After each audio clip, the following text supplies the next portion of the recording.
Hi, my name is Christine Sethna. I'm a pediatric nephrologist at Cohen Children's Medical Center.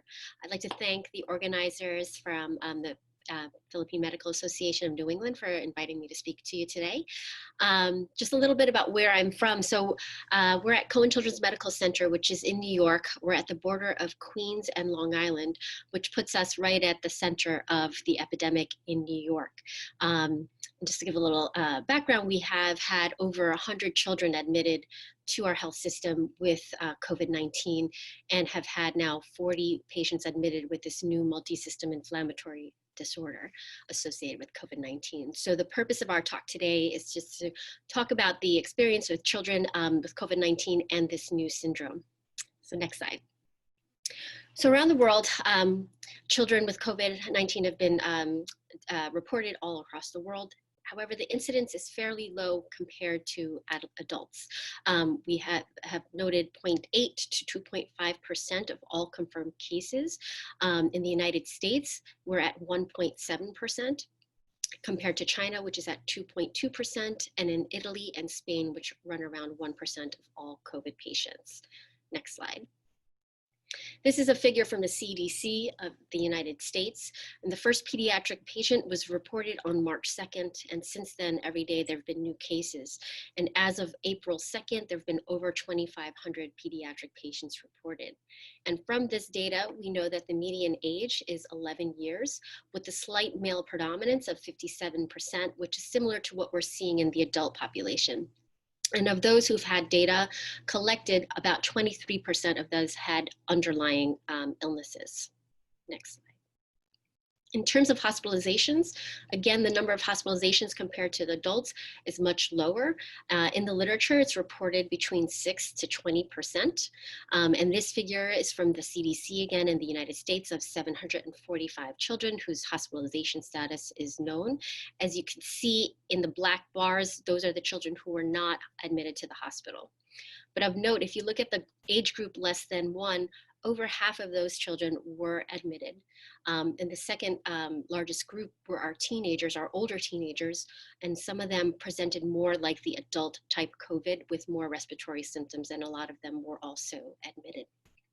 In terms of ICU admissions, the number reported in the literature is also very low, 0.6 to 2%, but from our cohort admitted to Cohen's, we have about 30% that were admitted to our ICUs who were requiring respiratory support and circulatory support.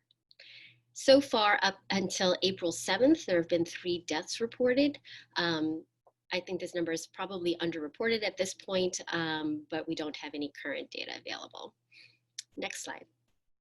In terms of the signs and symptoms, again, children also present differently than the adults. The typical cough, fever, and shortness of breath that's common in adults is less common in children. 73% have one of those symptoms compared to 93% in adults. And if you look at the specific symptoms, for fever, it's 56%, cough, 54%, shortness of breath is 13%. And what we've noted at our hospital, which is not on this list, is a large amount with GI symptoms. So we've had 60% of our kids admitted with vomiting, diarrhea, and abdominal pain, and getting admitted for dehydration. Next slide. So this study from China with over 2,000 children described the clinical severity of COVID-19 in children. 4% were asymptomatic. However, the majority were mild and moderate, so 51 and 39%. However, there were some that were severe, about 5% with respiratory symptoms, and 0.6% in this series were critical with acute respiratory distress syndrome, respiratory failure, shock, and multi-system organ dysfunction. There was 1 death reported in this case series. They also concluded that infants who were less than 1 year had more moderate and severe cases. So there seems to be something about the infants less than 1 with COVID. Next slide. So why is COVID-19 less severe in children? We don't know 100% for sure. Researchers are looking into it, but some have theorized some things. For example, the virus itself is thought to adhere to the angiotensin converting enzyme 2 as a binding site. So some theorize that the children may have less binding ability in children. Also, the ACE 2 binding may be more in the upper tract, respiratory tract, rather than the lower respiratory tract in children compared to adults. And then we do know from animal studies that there is a differential expression in ACE2 expression, and it's actually higher in kids than in adults. But there are also some environmental factors. Maybe kids are more protected, not going outside, less exposure. And they also have developing immune systems, and they may respond differently to the virus compared to adults. Next slide. So in terms of treatment and prevention, it's largely supportive. In our hospital, 40% required some respiratory support, either with nasal cannula or CPAP, BiPAP, and some were actually intubated. We had one patient who needed ECMO, and it was a teenager, but she survived and left the hospital, is doing well. And there was one death of a toddler who had underlying comorbidities. We did treat patients with remdesivir, and it is the only medication that is FDA approved for emergency use in children for COVID.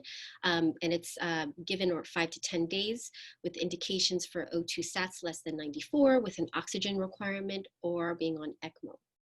We also have other clinical trials in children's happening with anti-interleukin medications like tocilizumab and anakinra, as said before, and some patients have received steroids. And due to the high thrombotic risk, we also have our hematology team rounding on each COVID patient every day, and we are using low molecular weight heparin in appropriate patients. Next slide. So I'm sure a lot of you have heard on the news about this new pediatric syndrome associated with COVID-19. It used to be called pediatric multisystem inflammatory syndrome, but the CDC just came out with their new case definition, and they have now are calling it the multisystem inflammatory syndrome in children associated with coronavirus, or MIS-C. So this is a new inflammatory syndrome that's linked temporarily with COVID-19. I must emphasize that this is not due to the actual COVID infection. This is thought to be a post-viral inflammatory syndrome. And we've noticed that it correlated with the closing of the schools and the shutting down of New York. Exactly 4 to 6 weeks later, within a 2-week period, we had over 20 admissions with this new syndrome. So it's definitely happening after the virus. And a lot of them had symptoms of the disease. Some did not and were just tested positive by antibody. And this disease has features which are similar to Kawasaki disease and toxic shock syndrome. And the first report came out on April 26th from the United Kingdom of 8 children. And as of yesterday, there are 161 suspected cases in New York. It's thought to be rare. A number that I've heard is 1 in 1,000 children who've been exposed to COVID. And so far, it's not confirmed, but there have been 5 deaths that may be linked to this MIS-C. And because this is new, there's still a lot of limited information currently about the risk factors and the pathogenesis, the clinical course, and the treatment for this. Next slide, please. So the definition by CDC is any child less than 21 years who presents with fever and signs of inflammation. Next slide. If you have 1 or more of elevated inflammatory markers or low lymphocytes or albumin, that qualifies. And if we have anyone coming into the hospital with suspicion, this entire panel is sent. Additionally, you need multi-system organ involvement with greater 2 or more organ systems involved. And in this definition, respiratory involvement is included. And the child has to be hospitalized, and there should be no other plausible diagnosis such as bacterial infection. And there should be some positive for current infection with COVID, either by PCR or a sign of recent infection with the antibody test. And at our institution, of the 40, 30% did have positive PCR still, and the rest were IgG positive on antibody. Next slide.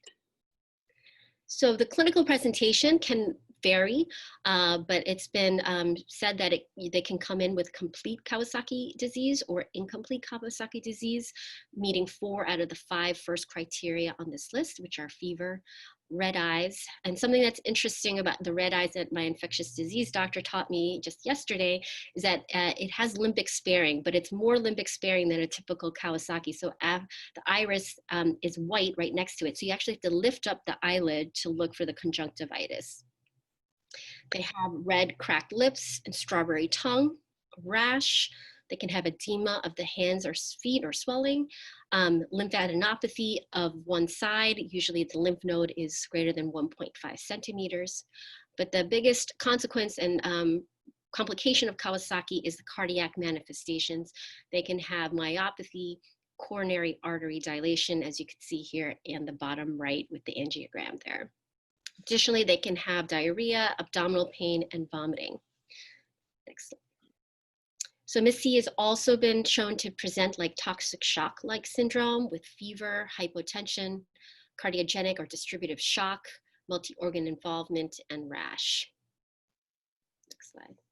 And the only series that's been really the largest series so far is 35 patients from France, where they had 89% with conjunctivitis, the 54% with the red cracked lips, 60% with lymphadenopathy, 7% with skin rash. And interestingly, 100% had left ventricular dysfunction. In our cohort, about 60% have cardiac findings.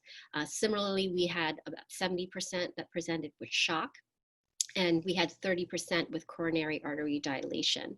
One thing that's not on this list is what we've been seeing is also there is a lot of acute kidney injury associated. In our series, we have about 70% that are showing acute kidney injury. Next slide. So the treatment, there is no definitive treatment, but right now we are treating it as if it's a Kawasaki type picture, and that's being treated with IV immune globulin, IVIG, with aspirin. And if there's no improvement after 24 hours, we continue with IVIG and aspirin and add on methylprednisolone, infliximab, or anakinra. And this is also for really sick patients with coronary artery dilation. Additionally, if they are hypotensive or in shock, they may require vasoactive medications. Additionally, and antithrombotic therapy. Next slide.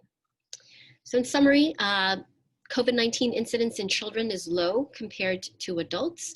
Most children have mild symptoms, although serious illnesses still can occur. MIS-C is a new inflammatory syndrome related to COVID-19, and it's recommended that you send COVID PCR and antibody testing for those who have suspected MIS-C, and their mandatory reporting to the Department of Health is advised. Thank you very much. Thank you, everyone. There's a lot of like information to digest, but we'll go directly to the Q&A with our first question. Our first question goes like this. Since our first webinar, there has been changes in the CDC guidelines as to when to end self-isolation when one has been diagnosed with COVID-19. So Dr. Makatangay, can you comment on the new changes in the CDC guidelines right now? You need to unmute Dr. Makatangay. Sorry. So, so the changes has something to do with the number of days from the time that the symptoms first appeared. It was 7 days before that, and now it's